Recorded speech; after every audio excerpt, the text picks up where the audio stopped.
Hey, what's up? Welcome to FilmSnobReviews Top 10 Films of the Silent Era. I know what you're all thinking. What with all your special effects and loud kabams, who wants to watch a video about films that are almost 100 years old? But these films are, for all intents and purposes, the bedrocks of everything that was to become the art of film. Whether they make us laugh, cry, or scare the pants off of us, they taught us this medium was to be one of feelings. So without further ado, let's get to that list. Number 10, Nosferatu. F.W. Murnau's seminal horror display features Graf Orlok instead of Bram Stoker's literary character, thanks mostly to a rights issue. Regardless, Max Schreck is truly terrifying in a film that for a long time couldn't even be viewed, thanks to the earlier mentioned legal troubles at the hands of Stoker's widow. This one features a great early example of the disappearance trick, which you will see above, not to mention the makeup work here on a terrifying Count Orlok. Expect Murnau to be back somewhere on this list. Number 9, The Cabinet of Dr. Caligari.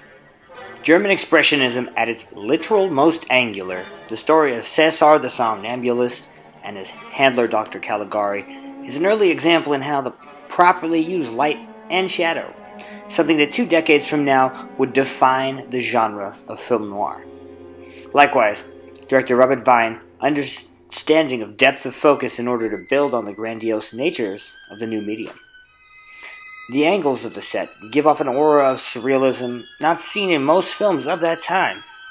Want to check this one out? See if it still holds up? Go ahead. It's available instantly on Netflix. Number 8, Intolerance. As a pseudo-follow-up to D.W. Griffith's highly controversial film from the previous year, Birth of a Nation, this one, as in most of Griffith's other features, stars his muse, Lillian Gish, one of American cinema's first true movie stars. Not only that, but its sets would cost around $45 million of today's dollars, and portions of it can still be seen at Hollywood and Highlands in Los Angeles. The film's only blemish is its perceived, and easily so, racism and insensitivity, not to mention its over-bloated runtime. Regardless, you cannot dispute what Griffith was doing here of note in his use of color to separate the various storylines. Number 7, Battleship Potemkin. A necessary film in the Russian art canon, this Sergei Eisenstein film features some of the most artistic and original shots in the medium's infancy. Worth mentioning is the shot seen here, from the extreme close-ups of a troubled mother to the carriage falling ever slowly towards possible oblivion. It says so little with almost nothing, and all the while you can feel it, that dread sinking into every pore of your existence, the sorrow permeating within your soul, all captured here beautifully by Eisenstein's camera. 6, City Lights. Perhaps the king of the silent era, especially here in America, Charlie Chaplin's City Lights might just be his greatest example of a master at the top of his game. As we can see here, Chaplin takes one facade of a joke, in this case hiding behind the ref, and stretches it to its perfect limits. Not only that, but his use here of the ghost girl shows that the character is going to have some depth to him.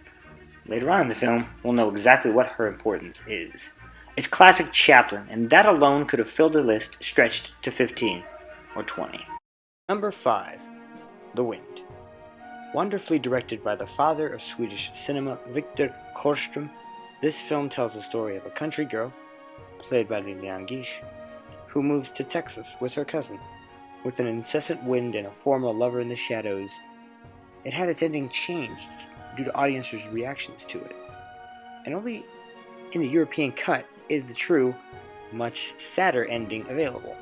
With its box office failure, it led to Gish being dismissed from MGM. Regardless of, or possibly because of, its envelope-pushing narratives, this remains a classic of the silent era. Number 4, The General. Buster Keaton's magnum opus is a film featuring one of cinema's most expensive scenes. The scene, which you can see here, is of a train being derailed, but rather than using models, Keaton wanted to crash an actual train. And so they did. And they had one shot to get it right, as the total cost for the scene was $42,000 in 1928, equaling around $560,000 today. Luckily, they nailed it on that only attempt. And what they crafted is one of cinema's first too real to be fake scenes. You see, the train was driven by a dummy tied to the controls, and after the dummy's head came ashore, everyone thought someone had died.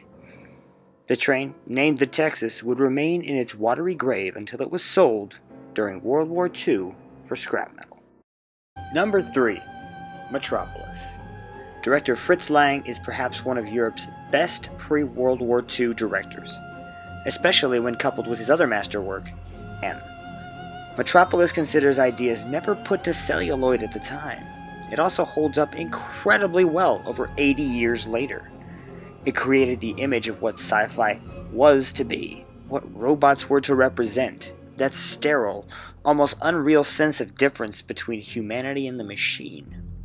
Perhaps film's first true battle of machine and man, a battle that would often be revisited within the next 80 years. This one, too, is available instantly, thanks to Netflix. Number 2. The Passion of Joan of Arc. This film is the only one from Denmark, and it's directed by Denmark's premier filmmaker Carl Theodor Dreyer. Working from transcripts of Jeanne d'Arc's actual trial, Dreyer crafts one of cinema's first examples of realism. Often this film thrives when it's just actress Maria Falconetti's face emoting against the white walls, signifying both the isolation of her imprisonment as well as what she has left to give. Nothing.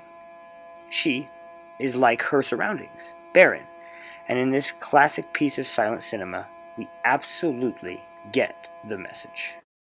Number 1. Sunrise, A Song of Two Humans. One of the silent era's most visually stunning pictures, from the opening train shot to the closing with two people in love. There's wonderful shots everywhere. In particular, there's a scene in a swamp that is among the most majestic in early cinema. Though it lost Best Motion Picture in the first Academy Awards in 1927 to the war epic Wings, which we discuss in our Best Picture quest that you can check out on our website. This is a film whose message transcends its 85-plus year legacy. Definitely one you should all check out if you haven't. What do you think?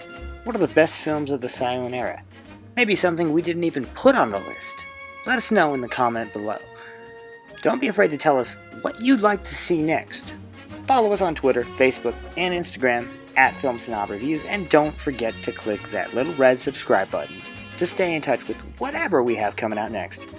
We'd love it if you could spread this video across the expanses of the internet. For Film Snob Reviews, I'm William, and we'll see you next time.